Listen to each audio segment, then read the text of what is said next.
Bom dia a todos! Graça e paz do Senhor Jesus seja com todos nós. Uma ótima quinta-feira para todos. Hoje é dia 24 de março de 2022. Seja muito bem-vindo ao nosso devocional de hoje. Hoje, Romanos 16 e também Números 1 e 2. Vamos aqui fazendo essa diversificação entre Novo e Antigo Testamento. Então, hoje Romanos 16 e também Números 1 e 2. O tema de hoje é tomem cuidado, tomem cuidado. Vou basear o devocional aqui em Romanos 16, 17, que diz o seguinte, Romanos 16, 17. Recomendo, irmãos, que tomem cuidado com aqueles que causam divisões e põem obstáculos ao ensino que vocês têm recebido. Afastem-se deles. Bom, apesar de parecer absurdo, né? Como assim uma advertência nesses termos? Eu achei que Deus era amor, que Deus era inclusivo. Deus é amor, né? Claro, né? Mas eu achei que nunca haveria uma advertência como essa na Bíblia, né? Cuidado com os falsos ensinadores, afastem-se deles. É um ensino que, de fato, parece muito duro. Porém, essa é uma advertência muito comum nas Escrituras. Ter cuidado com os que estão claramente contra os ensinos da Bíblia, você encontra esse tipo de advertência em todo o cânon das Escrituras. Para dar alguns exemplos aqui muito rápidos. No Antigo Testamento, os profetas eles faziam advertências muito severas quanto aos falsos líderes, quanto aos falsos profetas. Eles faziam advertências contra os sacerdotes. Por quê? Porque isso era também algo comum ali. Jesus, ele falou em muitos momentos para nós tomarmos cuidado com o ensino dos fariseus e saduceus. Jesus falou lá nós estamos inclusive estudando o Sermão do Monte, para tomar cuidado com o falso profeta. Jesus fala também para nós não darmos pérolas a porcos. Enfim, Jesus adverte em vários momentos com relação a isso. Ele fala sobre o trigo e o joio. Depois, Paulo vai falar, especialmente em 1 Coríntios capítulo 5, sobre o cuidado que a gente deve ter com os irmãos impenitentes. Ou seja, a gente encontra esse tipo de advertência espalhada em todas as Escrituras, por mais impressionante que isso possa parecer. Uma advertência muito séria, uma advertência muito grave como essa que a gente encontra aqui em Romanos 16, 17. Agora, quando a gente vai para a prática, todos nós já conhecemos ou todos nós já convivemos com pessoas que foram feridas nas suas relações com outros crentes. Nós não precisamos ir muito longe. Talvez nós já fomos feridos, talvez nós já ferimos na nossa relação. Enfim, liderança abusiva, mentira, fofoca, competições, etc, etc. É algo que a gente vai ver com muita frequência entre irmãos, entre crentes. Infelizmente, essa é uma realidade que a gente é capaz de ver com muita facilidade. Então, essa advertência de Paulo aqui, ela não é algo tão distante da realidade. Se nós analisarmos a realidade, a gente vai perceber que isso é muito comum. Quem nunca ficou escandalizado ou ficou envergonhado com escândalos entre crentes? Há poucos dias atrás a gente ouviu, dentre o nosso governo, há um escândalo envolvendo pessoas que levam o nome de crentes. Então, isso vai acontecer, isso acontece com alguma frequência, por isso a advertência do apóstolo Paulo aqui. Agora, esquecendo lá as relações governamentais ou de outras pessoas, vamos pensar na nossa própria relação com a igreja. Por quê? De todo esse ensino de Paulo aqui, a gente pode extrair alguns princípios muito práticos, muito práticos. Primeiro desses princípios, essas pessoas que Paulo está falando delas aqui, elas existem e elas estão no meio da igreja. Dois detalhes importantes. Se Paulo adverte, se Jesus adverte, se os profetas do Antigo Testamento advertiam, se outros apóstolos advertiam, é porque essas pessoas existem e elas estão no meio da igreja. Percebe que eles não são pessoas de fora da igreja, não. Eram pessoas que faziam parte do métier da igreja, eram pessoas que faziam parte, talvez, até da membresia da igreja. Eram pessoas que estavam no dia a dia da igreja. E isso é muito grave, isso é muito perigoso. Por isso a advertência de Paulo tão severa. Segunda coisa que a gente pode extrair aqui, um princípio, é que suas características, as características dessas pessoas são muito sutis. Olha o versículo 18, que diz: pois estas pessoas não estão servindo a Cristo nosso Senhor, mas a seus próprios apetites. Gente, apetite de uma pessoa só ela sabe qual que é. Ela pode falar que está com muita fome, você tem que acreditar no que ela falou, mas é algo interno. Ele continua dizendo: mediante palavras suaves e bajulação engana o coração dos ingênuos. Percebe que a ação dessas pessoas muitas vezes é muito sutil. Agora, algo que nos ajuda bastante é uma expressão que eu sempre uso: não ignore o poder do pecado. Percebeu o pecado na vida do irmão? Não ignore isso, não deixe isso passar. Daqui a pouco a gente vai ver como tratar isso, mas não ignore. Não ache que isso não vai fazer mal para você, você ficar ouvindo certas coisas, você ficar compartilhando certas coisas. Não pense você que isso não pode te atingir. Pode sim, e vai te atingir. O pecado, ele é algo severo, é algo grave, que a gente precisa correr, fugir mesmo. Então, não ignore o poder do pecado, não brinque com o pecado, não brinque com a fofoca, não brinque com a mentira, não brinque com a murmuração, não brinque, porque de fato o pecado é algo que pode destruir até mesmo os mais convictos crentes. Infelizmente a gente vê isso com alguma frequência. E aí não precisamos ir muito longe, nós sabemos o quanto nós somos facilmente influenciados. Por mais que a gente ache que não, por mais que você pense assim, não, eu sou forte, eu tenho opinião forte, eu tenho características muito, sou firme na fé. O pecado tem poder de destruir e nós sabemos disso.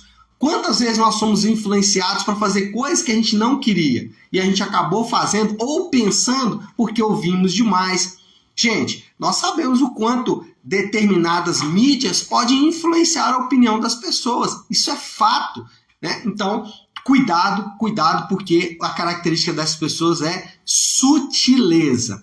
Outra coisa aqui que a gente pode pegar extrair desse ensino de Paulo é que a recomendação para ele é muito simples. Paulo dá uma recomendação. O que nós devemos fazer em caso de observar esse tipo de comportamento? Paulo diz: afaste-se. Versículo 17 ele fala: afastem-se deles. Paulo é muito claro nesse sentido. Contudo, aqui talvez Paulo já está em um momento final de toda a relação com essas pessoas. Lá em Mateus 18, Jesus vai falar de um princípio que a gente deve aplicar em casos como esse. Eu costumo dizer que esse princípio de Mateus 18 a partir do verso 15, é o que é o destruidor de fofoca. Jesus fala assim: tem alguma coisa contra o teu irmão? Vai no teu irmão. Isso é importante porque Jesus não fala assim: tem alguma coisa contra o teu irmão? Vai até o pastor. Ou ele fala: tem alguma coisa contra o teu irmão? Vai no ministério de intercessão, né? Que às vezes essa é a desculpa que muitas pessoas usam. Não, eu estou trazendo essa informação aqui para orar. Então, não é isso que Jesus ensina. Jesus diz: tem alguma coisa contra o teu irmão? Vai até o teu irmão. Se o teu irmão arrependeu, ganhou o teu irmão. Se não, vai com mais um. Ou seja, não espalha ainda, leva mais um. Aliás, não espalha ainda não espalha nunca, né? Mas aí vai com mais um irmão. E aí, se ele arrepender, ganhou o irmão. Agora, se caso ele não arrepender, aí sim você pode tomar uma atitude mais drástica. Jesus vai dizer: leva para a igreja, e a igreja considera esse indivíduo gentil e publicano. Então, talvez aqui Paulo já está num momento final, por isso ele diz: afaste. Talvez nesse momento aqui já é o momento de dizer: olha, esses indivíduos aqui são gentios e publicanos, mas a gente tem um processo para chegar nisso aqui. Qual é o ponto? O ponto é que isso não significa que a gente deve fazer uma inquisição moderna. Não é isso que devemos fazer, mas tratar com amor aqueles que estão se afastando do ensino. Então, de uma forma muito prática, A pessoa começou a fazer uma fofoca, uma murmuração, começou a falar uma mentira sobre alguma relação, chama essa pessoa e aplica o princípio bíblico nela. Não se esquive de obedecer a palavra de Deus. Obedecer ao que Deus ensina é sempre o melhor caminho. Fala com ele: olha, irmão, eu acho que você está equivocado, não faça isso.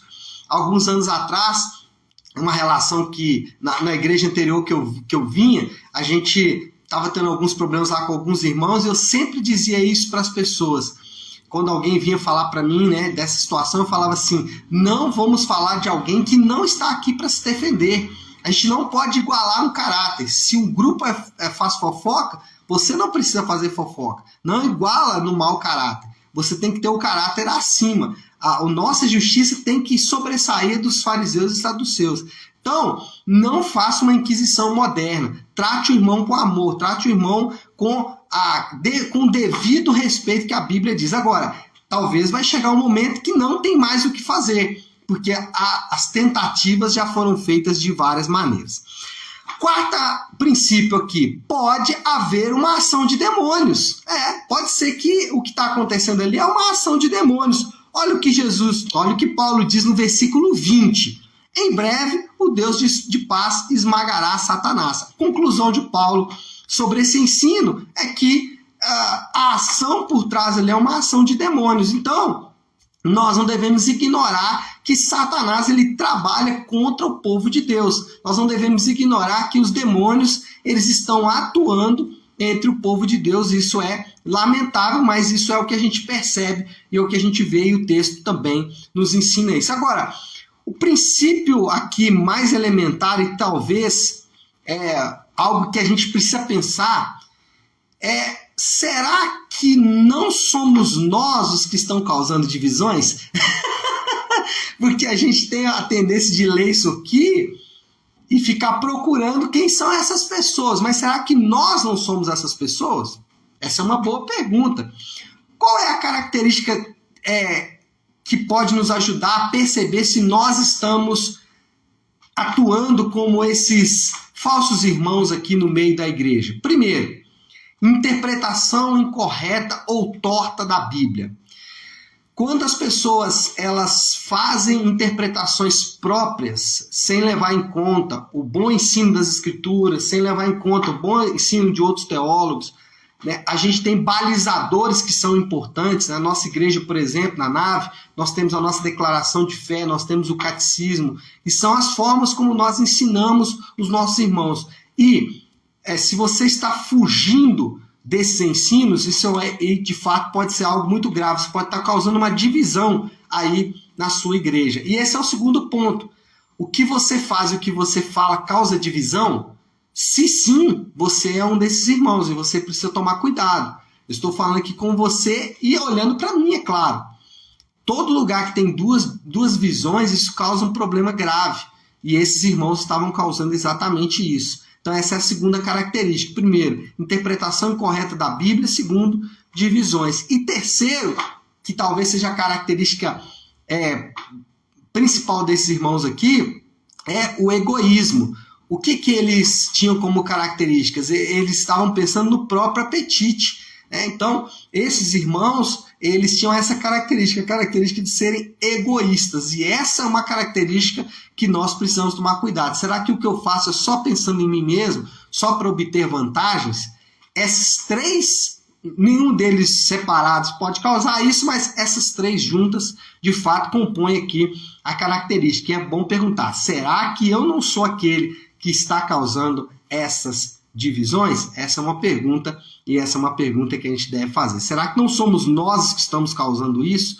De fato, isso é muito grave. Bom, moral da história, como que a gente pode resumir tudo isso que a gente falou hoje? De forma muito clara, os falsos crentes podem causar dano à igreja. Aliás, os falsos crentes podem causar mais dano à igreja do que as perseguições. E nós vamos ver isso em toda a história da igreja.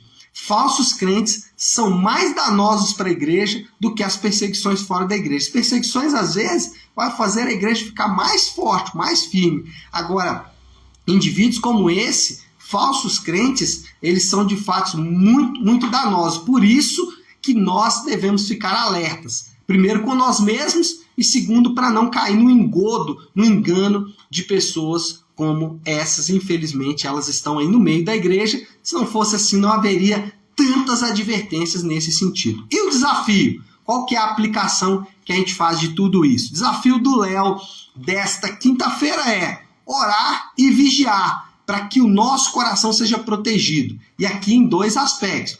Orar e vigiar, né? E orar e vigiar mesmo, ficar atento para a proteção do coração em relação a outras pessoas, para que essas pessoas que são egoístas, que são divisores e que interpretam corretamente a Bíblia, não possam nos influenciar. Mas também, em segundo lugar, vigiar o nosso próprio coração, para que nós não nos tornemos pessoas que acabam causando esse tipo de coisa. Tá certo, meu povo? Acho que é isso, né? Muita coisa aí hoje. Assunto difícil, assunto polêmico para falar aqui em 10, 15, 20 minutos que a gente tem, mas é o que a Bíblia nos apresenta aí para hoje e a gente vai meditando nessas verdades, tá bom? Vamos orar? Vamos colocar tudo isso aí diante de Deus? Então, se você puder aí, peço que você pare um instante o que está fazendo e vamos juntos buscar a Deus em oração. Querido Deus, Pai de graça, Deus de amor e toda misericórdia, obrigado por tua palavra que é ensino para as nossas vidas. Obrigado por tua palavra que nos ensina em cada detalhe, até mesmo em detalhes que são tão difíceis para nós mesmos. Tratar destas coisas não são ou não é de fato confortável. Contudo, é o ensino da tua palavra e nós sabemos que esse ensino é importante para as nossas próprias vidas. Então ajuda-nos a sondar o nosso coração, a orar, estar sempre vigilantes, Pai, com relação à identificação dessas características, tanto em nós mesmos, quanto em pessoas que podem causar mal ou que podem trazer prejuízo à nossa caminhada cristã. Que o Senhor nos livre de começar uma nova inquisição à procura dessas pessoas, mas que sim, nós possamos tratar essas pessoas com o devido amor, com o devido cuidado, mas também, Senhor Deus, com a firmeza que a Tua palavra nos ensina. Que o Senhor possa nos continuar orientando nesse sentido. Essa é a nossa oração e fazemos isso em nome de Jesus. Amém. Amém, meu povo? Bom, então é isso. Nós vamos ficando por aqui. Que Deus te abençoe. Uma excelente quinta-feira para todos. Fiquem com Deus.